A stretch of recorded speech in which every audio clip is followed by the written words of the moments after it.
Que dia, dia de festa, dia de batismo, e dia de batismo e dia de novo nascimento.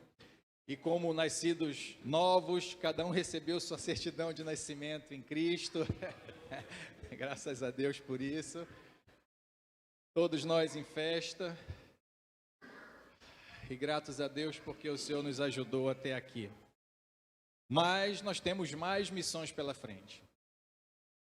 E a série que nós iniciamos hoje fala a respeito de o supremo exemplo, uma forma exemplar de viver e que tem a ver com dar suporte uns para com os outros no que a gente chama de mutualidade. Um cuidando do outro, um dando suporte e sustentação ao outro, que foi um clamor feito pelo apóstolo Paulo quando escreveu a carta aos Romanos. Então nós vamos começar em Romanos 15, do verso 1 ao 13.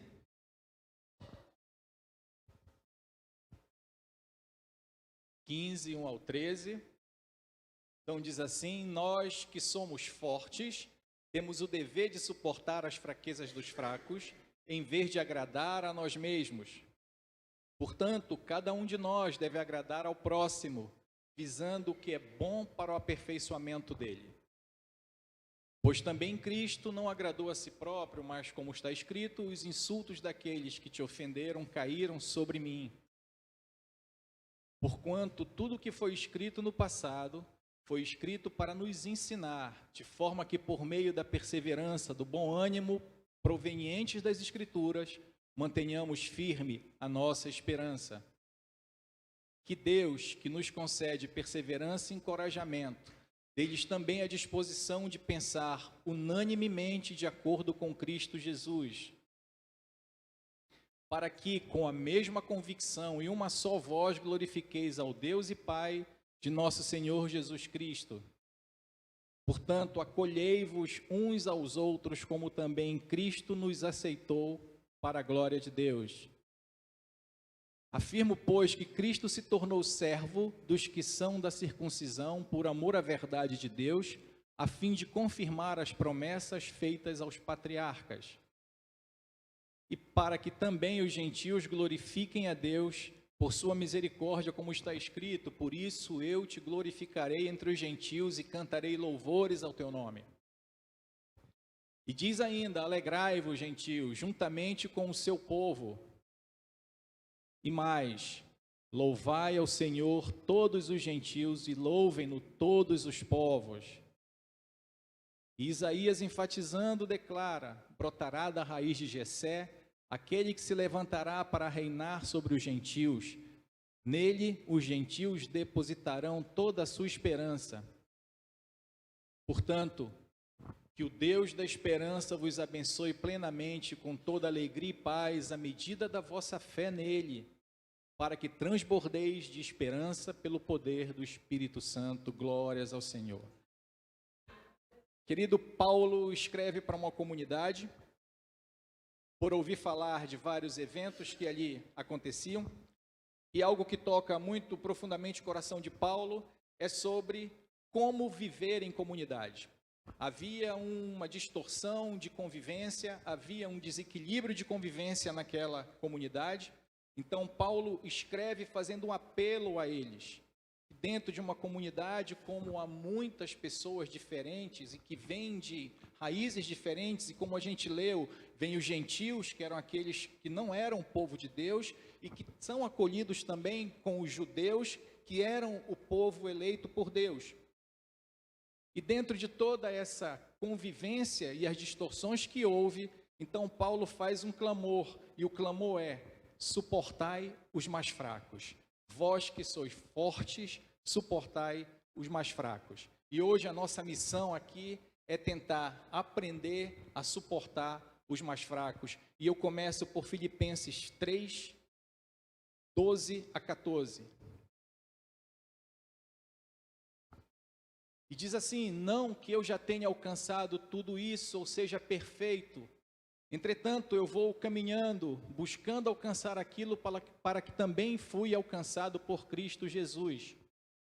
Irmãos, não penso que eu mesmo já o tenha conquistado, mas tomo a seguinte atitude: esquecendo-me das coisas que para trás ficam e avançando para as que estão diante de mim, apresso-me em direção ao alvo, a fim de ganhar o prêmio da convocação celestial de Deus em Cristo Jesus. Paulo, quando escreve isso aos Filipenses, ele nada mais está dizendo que, de todas as coisas que ele sabe que viveu no passado e toda a construção que ele tem como um grande ministro do Evangelho, um grande evangelizador, ele deixa todas essas coisas para trás e ele continua caminhando rumo ao alvo. E esse alvo a que ele se refere é força da maturidade. Paulo continua progredindo rumo à maturidade. E a única maneira que a gente tem de demonstrar que há uma progressão em nós como comunidade é que nós consigamos dar exemplo de maturidade e aprender a suportar os mais fracos. Para o chamado que nós recebemos, a soberana vocação, como Paulo fala, e nós fomos chamados, é preciso que a gente deixe as coisas que já passaram e continue marchando, e não pare de marchar, e continue progredindo rumo a essa maturidade. E um exemplo de maturidade é suportar os mais fracos na fé, que convivem conosco na mesma comunidade. Este é um grande desafio, e é este o desafio que Paulo traz para aquela igreja. E como é que a gente pode reconhecer a fragilidade dos mais fracos e quem são os mais fracos? Isso é muito importante porque às vezes a gente tem uma visão equivocada de quem nós somos e de quem são as pessoas que convivem conosco. Muitas vezes a gente tem a ideia equivocada de que maturidade tem a ver com o tempo em que eu congrego numa determinada comunidade cristã. Às vezes a gente tem a ideia de que maturidade tem a ver com o título que eu ostento diante de uma comunidade cristã. Se eu sou pastor, eu tenho mais maturidade. Se eu sirvo no altar, eu tenho mais maturidade. Se eu sou douto em alguma coisa, eu tenho mais maturidade. E às vezes a gente confunde maturidade com conhecimento. Às vezes o pastor tem muito conhecimento bíblico, mas ele não tem procedimentos de maturidade. Às vezes um irmão que serve no altar tem muito conhecimento bíblico e até o dom da palavra e o dom da oratória, mas ele não demonstra maturidade. Isso é tão sintomático que certa vez houve um diálogo entre Jesus Cristo e um doutor da lei judaica chamado Nicodemos. Isso a gente acompanha em João, capítulo 3, dos versos 10 a 12. Explicou-lhe Jesus: tu és mestre em Israel e não compreendes essas verdades? Em verdade te asseguro que nós dizemos do que conhecemos e testemunhamos do que temos visto, contudo não acolheis o nosso testemunho. Se falando assuntos da terra não me credes, como crereis se vos falar dos celestiais? Olha o nível de maturidade de um homem que é doutor da lei, um homem idoso, portanto experimentado com os anos, com acúmulo de anos, com acúmulo de conhecimento, um homem que era referência para o seu meio religioso e social e político, mas que se apresenta diante de Deus, diante de Cristo Jesus, perguntando coisas sobre as quais Cristo responde, ele não consegue entender.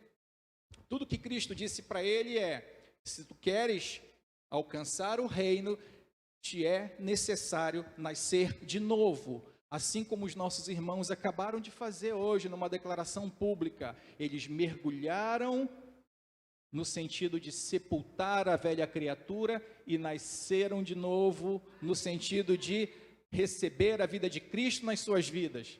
E Nicodemos, vendo Cristo fazer tudo o que fazia, ficou encantado. Ele, por ser estudioso, aguardava o anúncio dos tempos, a conclusão dos tempos prometidos pelos profetas. Então, quando viu Cristo fazer tudo o que fez, ele disse: eu acho que esse é o cara. Eu acho que esse é o cara que a gente está esperando. Então, eu vou ter com ele. Mas Nicodemos foi ter com Cristo à noitinha, escurinho, escondidinho, para ele não se comprometer. Enquanto os nossos irmãos hoje, glória a Deus, à luz do dia, para que todos vissem, disseram: eu recebo Jesus como Senhor e Salvador. Então Cristo diz para ele: Nicodemos, é necessário nascer de novo. E a resposta de Nicodemos: mas como eu vou fazer isso? Eu tenho que entrar de novo no útero da minha mãe? E aí Jesus responde: como tu, sendo mestre em Israel, não entendes essas coisas? Queridos, o que a gente aprende com isso?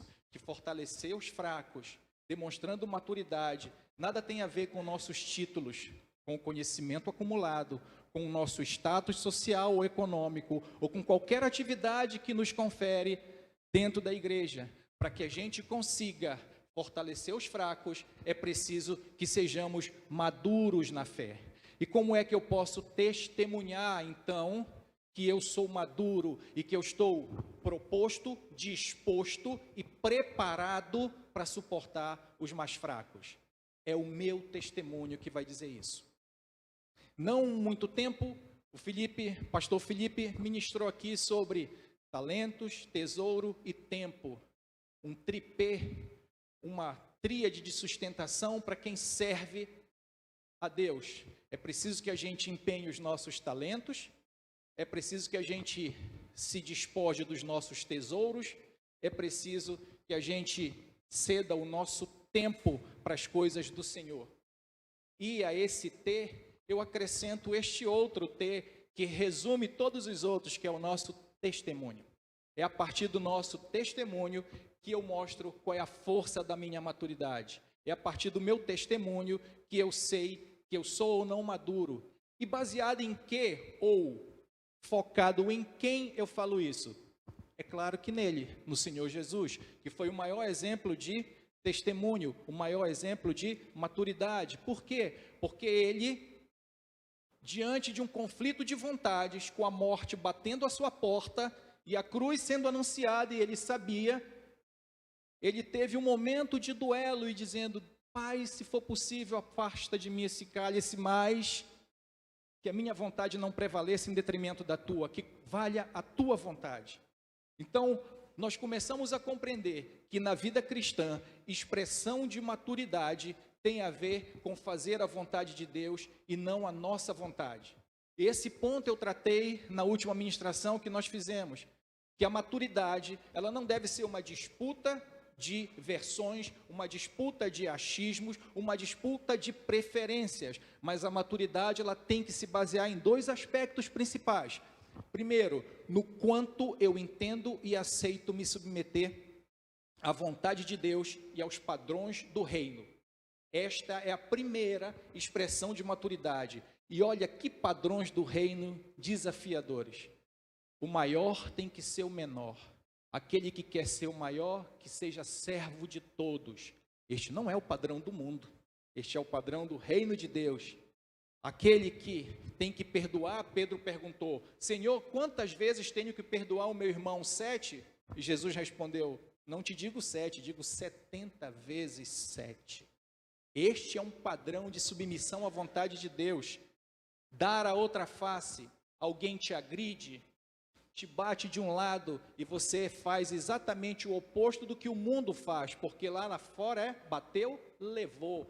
No reino de Deus a gente apanha de um lado e oferece o oposto do que as pessoas esperam, porque essa é a vontade de Deus.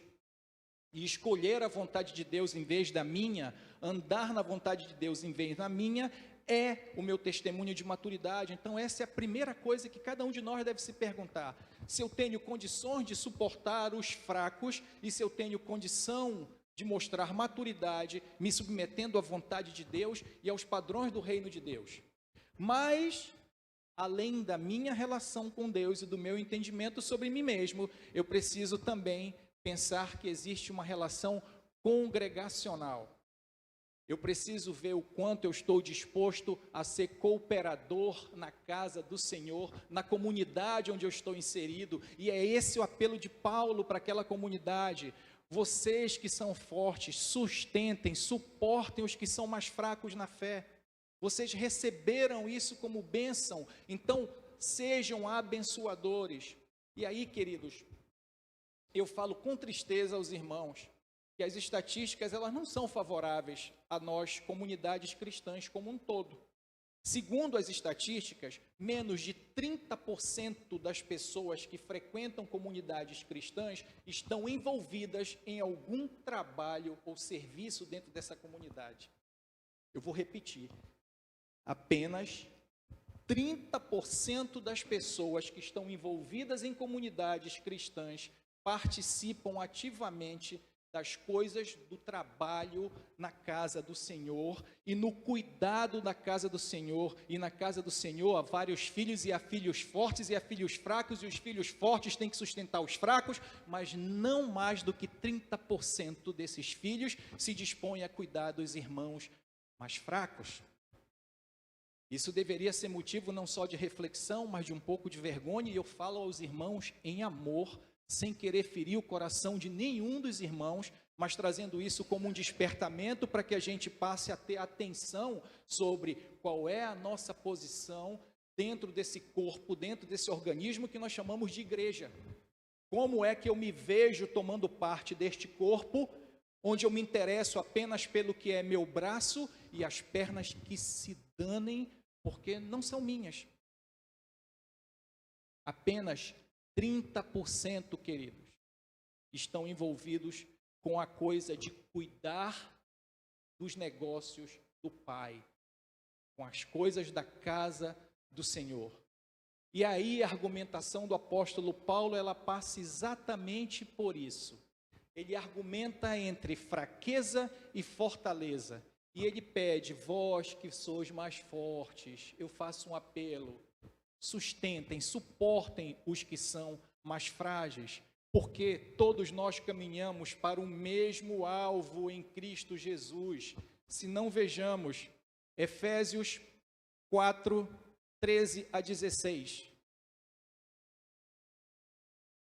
Até que todos alcancemos a unidade da fé e do conhecimento do Filho de Deus, e cheguemos à maturidade, atingindo a medida da estatura da plenitude de Cristo. O objetivo é que não sejamos mais como crianças, levados de um lado para o outro pelas ondas teológicas, nem jogadas para cá e para lá, por todo o vento de doutrina e pela malícia de certas pessoas que induzem os incaustos ao erro. Longe disso, seguindo a verdade em amor, cresçamos em tudo naquele que é o cabeça da igreja, que é Cristo. Dele todo o corpo, ajustado e unido pelo auxílio de todas as juntas, cresce e edifica-se a si mesmo em amor, na medida em que cada parte realiza a sua função. Então, queridos, até que todos alcancemos a mesma estatura de maturidade, a mesma estatura de fé, o mesmo entendimento das coisas do Evangelho do Senhor Jesus, nós precisamos caminhar juntos com os fortes sustentando os fracos, para que os fracos também sejam aperfeiçoados em fortes e passem a ser multiplicadores de força para os fracos que vão chegando e precisam ser sustentados. Isto é uma missão da igreja, esta é a missão desse organismo chamado igreja. Nós precisamos entender que nem todos estão no mesmo nível aqui, isso é normal. Nem todos estão na mesma estação. Há pessoas de maturidade diferente, de idade diferente, de pontos de vista diferentes, de diferentes níveis. Isso é natural, até na vida. Quem é pai aqui sabe que os filhos são diferentes, apesar da educação ser a mesma. Quem é empresário e patrão aqui sabe que seus funcionários são diferentes, apesar do trato com o negócio, do objetivo do negócio ser o mesmo. As pessoas estão em níveis diferentes. Mas a Bíblia nos convida para que a gente consiga, de alguma maneira, ter uma unidade, uma identidade de pensamento para se fortalecer como corpo, porque nós temos uma missão, é a mente, o comando da mente, a mente de Cristo, e essa é a nossa missão. Então a Bíblia diz que todo esforço deve ser feito até que nós alcancemos a maturidade da fé e a estatura de varão perfeito. E de quem é esse esforço para a gente chegar lá? É de todos nós. Todos nós. E aí, queridos, eu preciso que vocês me deem 5 minutos para eu fazer um divã aqui. O clamor é para que os fortes suportem os fracos. Isso é verdadeiro e é o que está escrito. Mas o clamor não significa dizer que os fracos vão ter que continuar sendo fracos. E os fracos têm que assumir um posicionamento.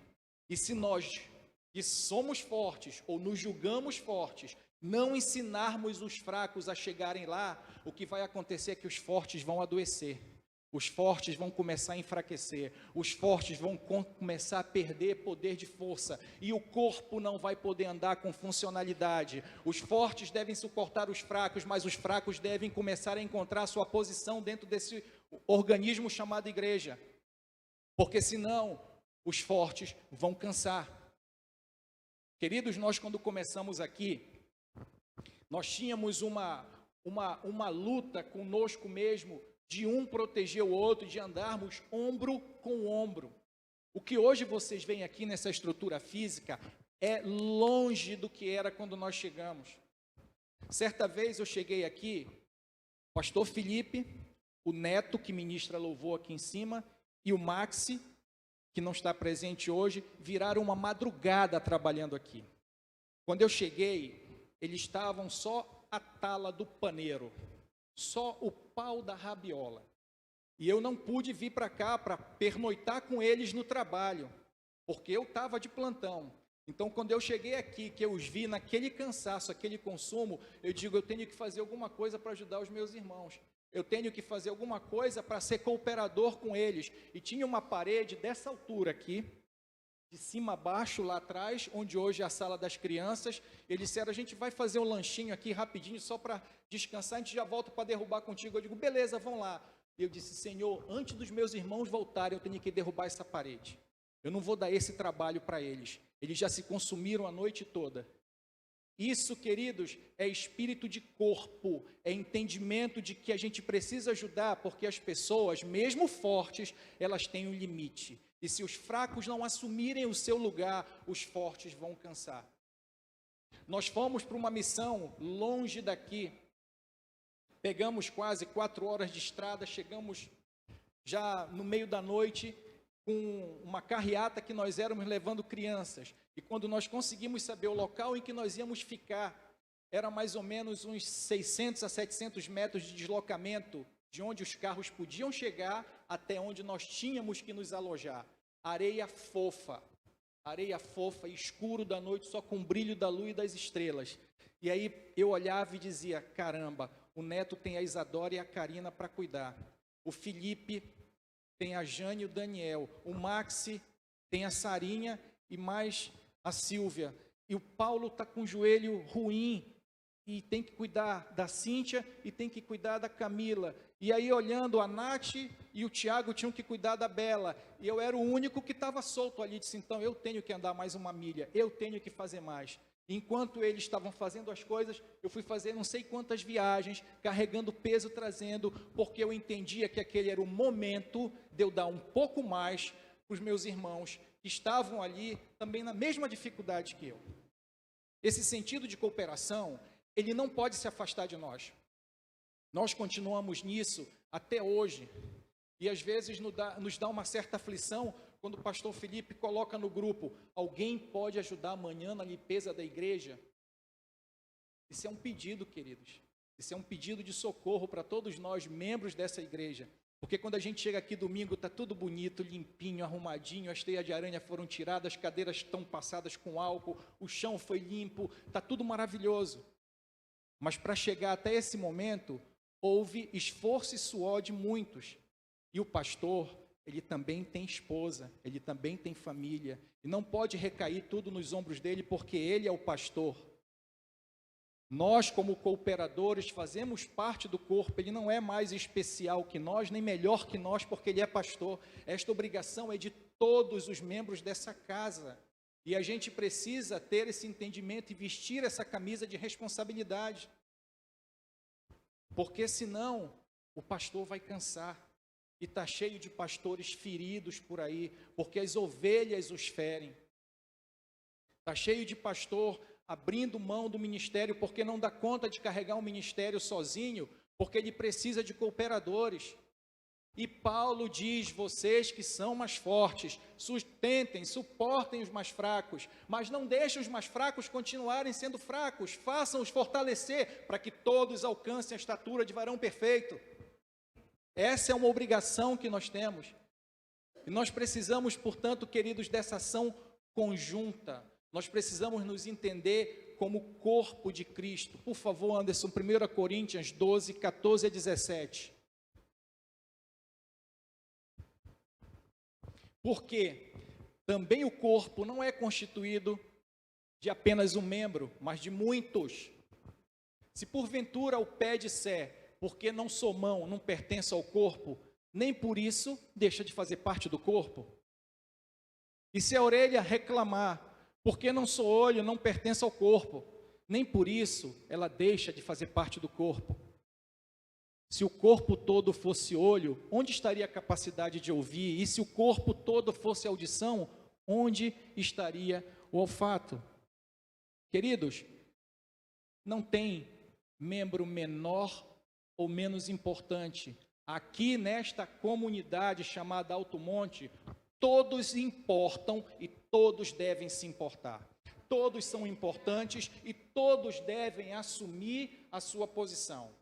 Léo e Giovana, que nós estamos despedindo essa semana, que estão de viagem marcada, vão morar em outro estado. Eu tenho certeza que qualquer congregação onde eles chegarem, eles vão levar esse espírito de corpo, porque eles foram ensinados aqui assim.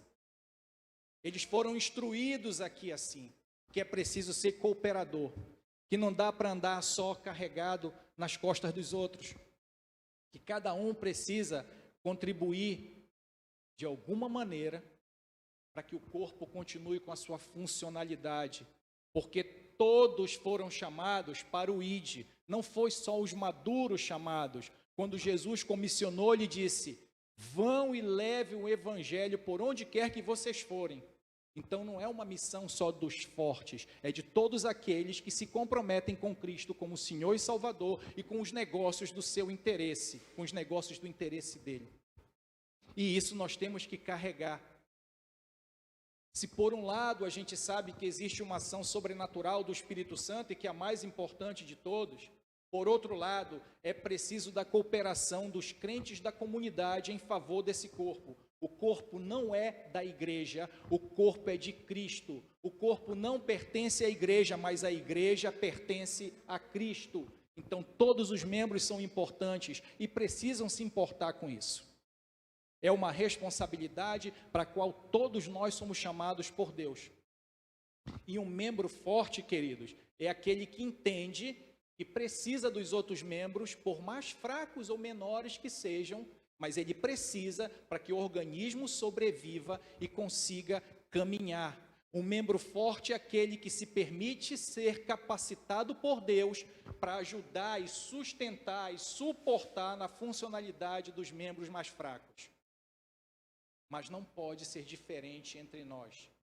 Não pode as tarefas sobrarem apenas para um pequeno manancial de pessoas dispostas para sustentar um grande número de pessoas que ainda precisam entender que este aqui é o lugar de trazer o seu culto a Deus e não de vir assistir a um culto. E o culto que nós trazemos a Deus não é só hoje na celebração da comunidade, mas é em cada reunião que nós temos durante a semana. O pastor Felipe tem tido todo o zelo, todo o cuidado de instruções semanais para crescimento de todos, e todos são convidados a estar aqui, e mais do que isso, a todos foi facilitado a possibilidade de entrar online, para não ter que sair de casa. O trânsito é difícil, eu trabalhei o dia todo, eu estou cansado. Mas a instrução que é dada aqui presencial, em tempo real, ela é dada online para que todos sejam alimentados. E muitas vezes, para nossa tristeza, a gente tem 3, 4 membros do corpo recebendo a instrução e buscando o crescimento, enquanto uma boa parte do corpo não participa. Nós somos uma congregação que viemos para cá, segundo as palavras do pastor Felipe, todos nós abraçamos essa causa, que nós não estamos preparando nada para nós mesmos, mas nós estamos preparando para as próximas gerações. E as próximas gerações são o Alberto, o Salomão, a Sofia, Maria Eduarda, Daniel, Filipinho, Fernandinha, essa geração para a qual nós estamos preparando. Mas como nós vamos preparar se a gente não consegue ensinar os mais fracos? Como a gente vai prepará-los para o que tem lá pela frente? Queridos, o amor também disciplina. O amor também disciplina. Eu sempre fui muito criticado por causa da minha posição disciplinadora com os meus filhos. E algumas pessoas diziam, tem que ser amigo dos teus filhos. Eu digo, não, eu tenho que ser pai dos meus filhos. Eu não tenho que ser amigo dos meus filhos. Primeiro, eu tenho que ser pai dos meus filhos e ser autoridade para eles. Eu não estou preparando meus filhos para o mundo. Eu estou preparando os meus filhos para enfrentar o mundo. Eu não estou preparando meus filhos para ser do mundo. Eu estou preparando os meus filhos com valores de Cristo. Se eles vão aceitar ou não, se eles vão me amar por isso ou não, isso não é da minha conta. Eu tenho a certeza do que eu estou fazendo. E a mesma coisa é aqui. Os fortes devem fazer essa mesma coisa pelos fracos. É preciso disciplinar em amor, com palavras brandas, sem querer ferir ninguém, mas é preciso que façamos isso. Uma das maiores alegrias que eu tive foi quando eu cheguei em São Paulo a primeira vez para visitar minha filha fazendo residência, eu e a Celina, e ela virou, correu, me abraçou e disse, pai, perdão por tudo que eu te fiz, agora eu sei como é duro trabalhar, morar. Eu digo, meus filhos podem não morrer de amor por mim, e eu admito que eu posso ter sido mão pesada e ter exagerado na disciplina, mas era a forma que eu tinha, era a forma que eu sabia fazer.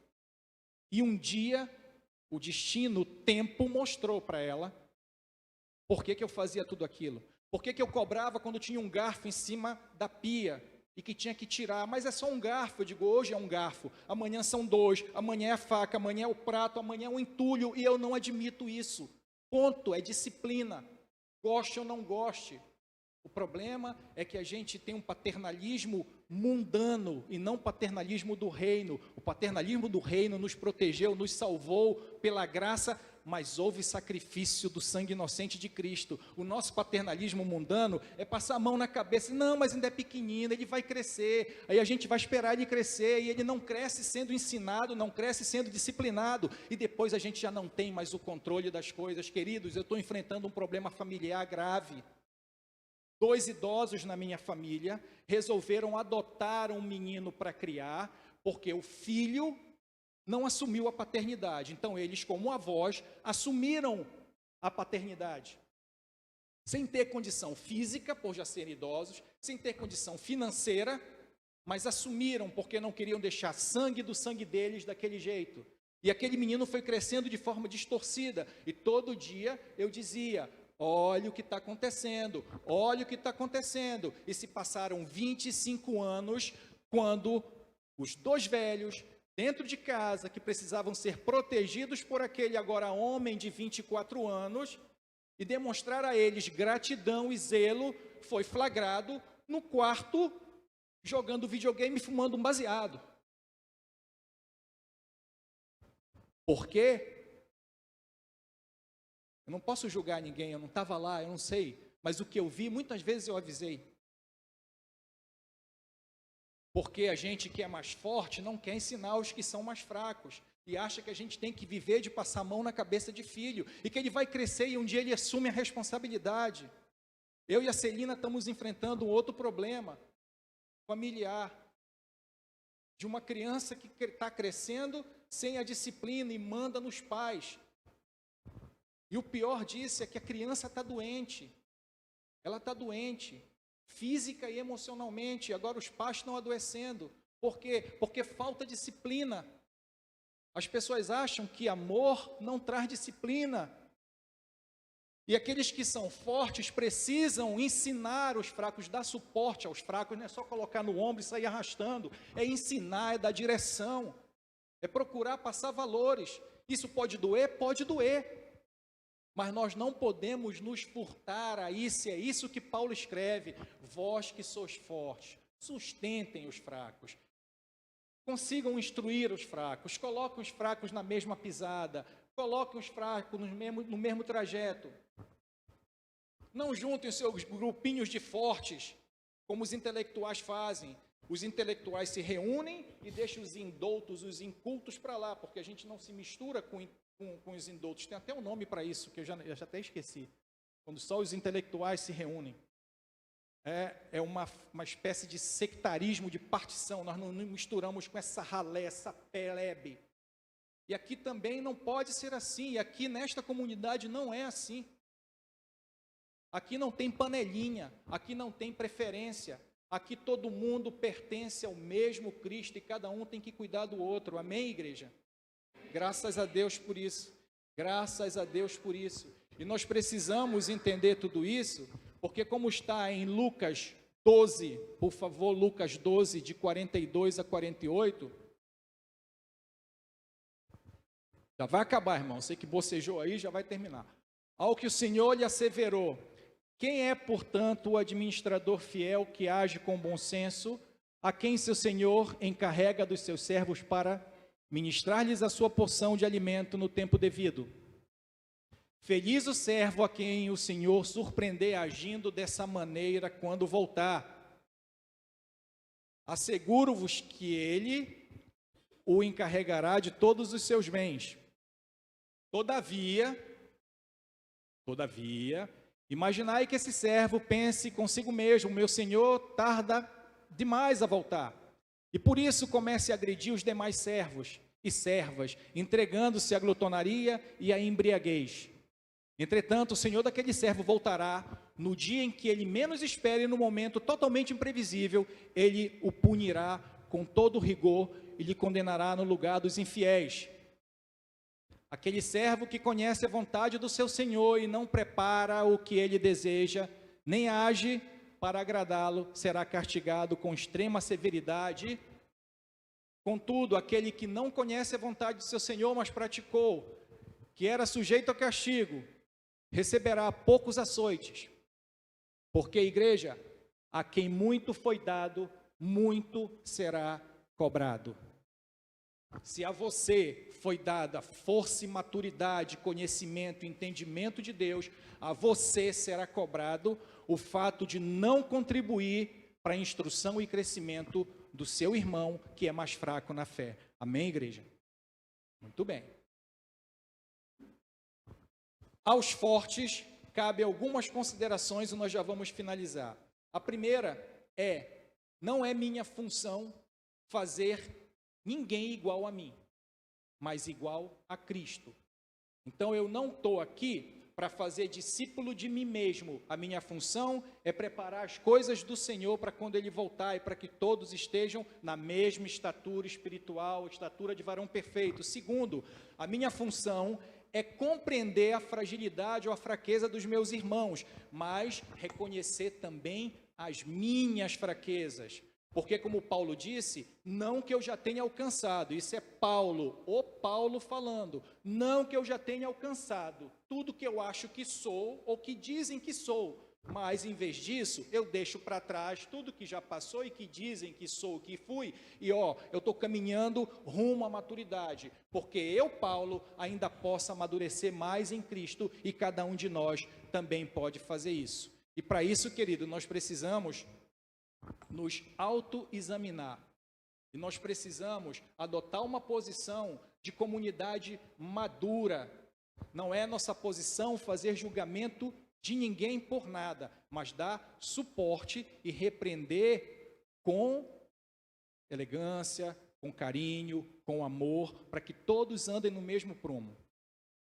Eu vou falar de um assunto que eu nem gostaria, mas só para a gente entender como a igreja está dividida em opiniões. E aqui não vale opiniões, aqui vale o que está na Bíblia, vale a opinião de Deus sobre tudo. Todos nós sabemos que, há pouco tempo, um grande líder de louvor, por algum motivo que não é exatamente da nossa conta julgar, ele se desviou.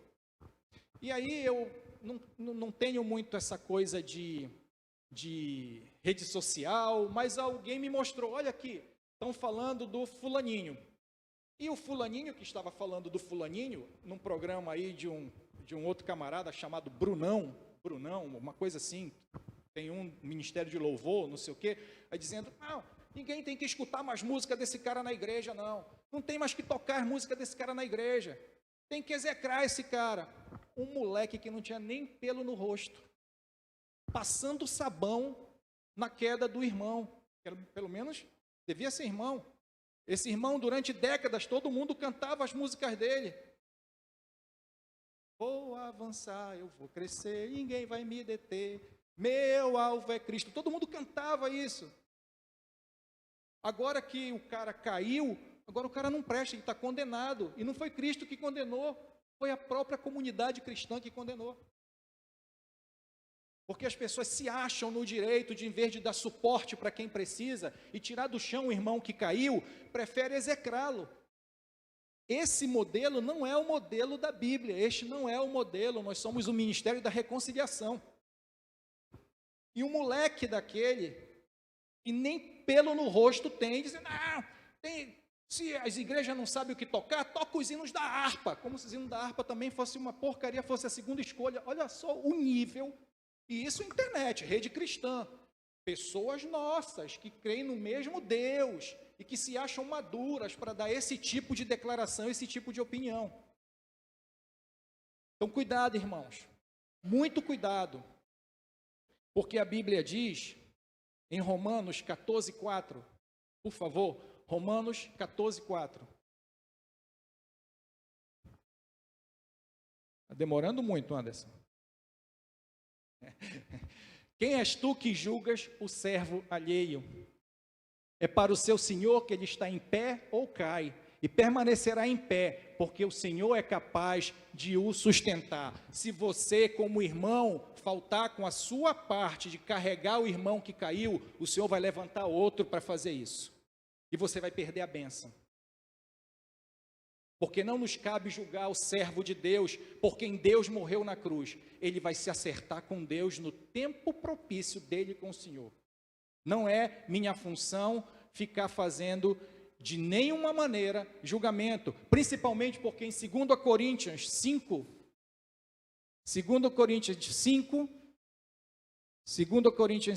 10,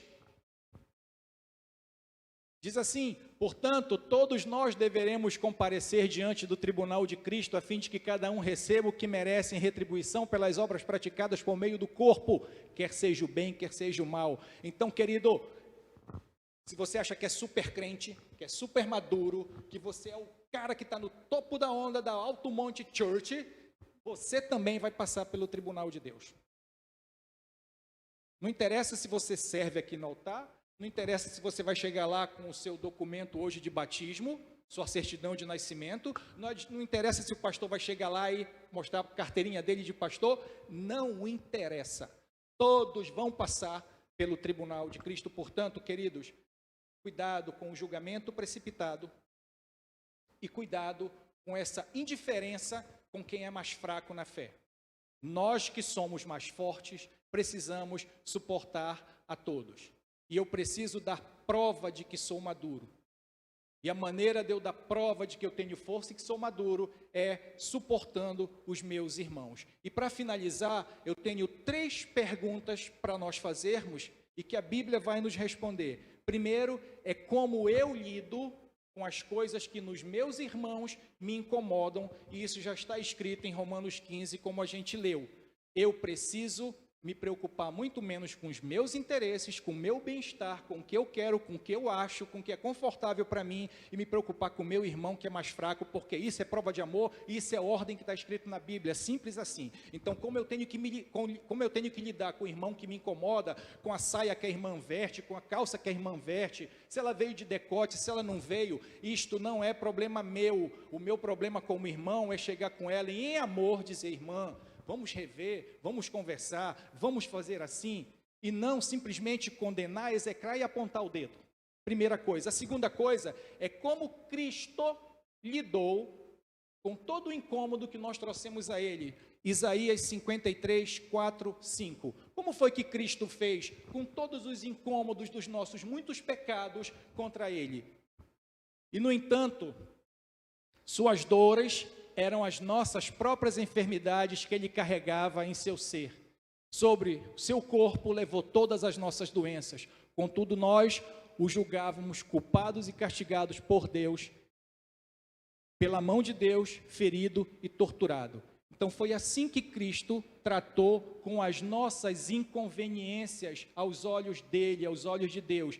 Ele suportou, ele carregou, para que o castigo que era para ser nosso, ele assumiu o lugar da cruz, que era meu e de cada um de nós aqui. Então, se ele é o Senhor a quem nós confessamos, se ele é o Senhor a quem nós seguimos, nós devemos imitar o seu modo de proceder. É assim que a gente deve lidar com os irmãos que são mais fracos quando estão nos incomodando, porque certamente os nossos muitos pecados incomodaram demais a Deus, a ponto dele ter que dar o próprio filho na cruz para morrer no nosso lugar. E para finalizar, como eu que sou maduro, ou que acho que sou maduro, como é que eu lido quando alguém mais maduro que eu vem me repreender e me ensinar alguma coisa? Provérbios 10, 17. Quem recebe bem a disciplina conhece o caminho da vida, mas quem ignora a repreensão desencaminha a si e aos outros. Não é o Adenar que está falando, é a Bíblia Sagrada. Provérbios 12, 1. Toda pessoa que deseja o conhecimento ama a disciplina, mas aquele que odeia a repreensão não tem juízo. Querido, abra seu coração. Algum irmão mais maduro pode repreender você. Abra o seu coração, porque a Bíblia está dizendo. Hebreus 12, 5.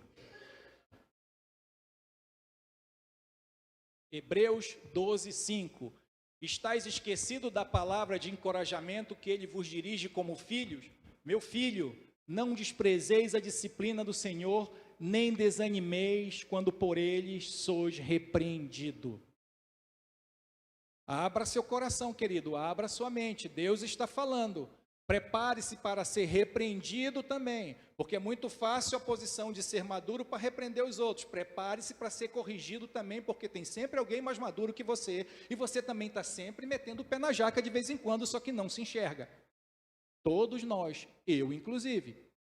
Tiago 3:1. Já vamos finalizar.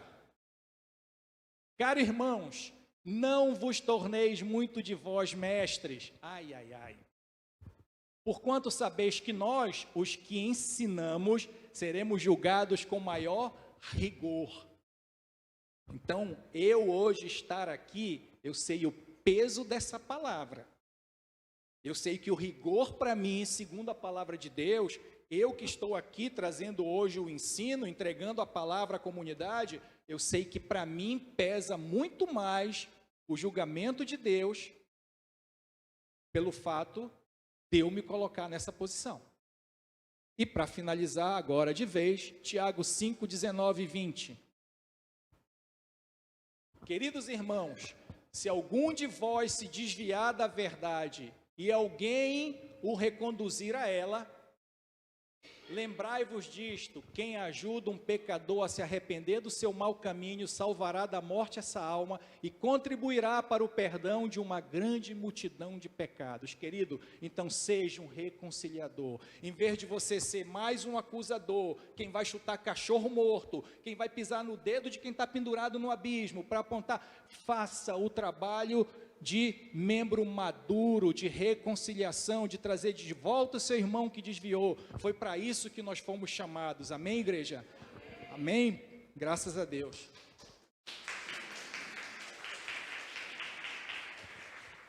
E hoje, queridos, como é um dia de festa, de celebração, a gente tem muito para orar, e uma das melhores posições que alguém maduro pode tomar é orar pelo seu irmão e pelas demandas dessa comunidade. Orar e apresentar a vida da liderança, do pastor e da sua família. E hoje nós temos mais motivos ainda para orar. E como irmãos, isso é uma tarefa de todos nós que nos dizemos irmãos. Eu peço oração para minha família de Celina. Nós estamos com um problema de saúde que tem nos afligido e a gente tem orado, colocado em oração, e eu sei que os irmãos, a partir de agora, que conhecem isso, vão dobrar os joelhos também. A irmã Beth também me pede oração por uma causa muito particular dela. E eu comunico isso à igreja. Orem pela causa da irmã Beth. A irmã Cíntia também vive um momento de alguma tribulação. Vamos orar pela causa da irmã Cíntia. A irmã Márcia também vive um momento de coração machucado. Vamos orar e guardar o coração das nossas irmãs, dos nossos irmãos, e vamos orar para que Deus intervenha, porque essa é a função dos mais fortes em favor dos mais fracos. O neto hoje está aqui e saiu, deixou a Isadora com febre e a Karina com o Theo no colo, com o coração aflito. Vamos orar por isso. Nós estamos finalizando um ano, mas nós queremos que o próximo ano seja mais próspero ainda para nós, em crescimento espiritual, em conhecimento de Deus, em integração desse corpo, para que aqui nós não tenhamos mais fracos, tenhamos cada vez mais fortes no Senhor. Amém, igreja?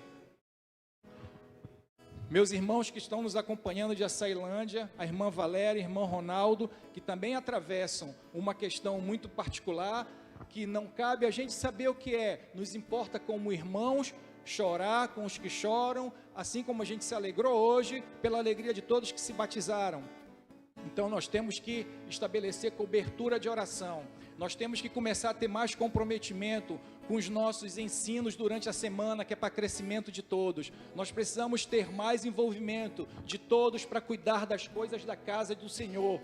Todos nós somos convidados, convocados e temos essa obrigação diante de Deus. Eu tenho certeza, de novo, que Giovana e Léo, onde chegarem, vão dar testemunho de que eles são membros, cooperadores, eficazes, atuantes para qualquer comunidade onde eles estejam, porque aqui eles foram ensinados dessa forma pela liderança dessa igreja. Amém? Estou.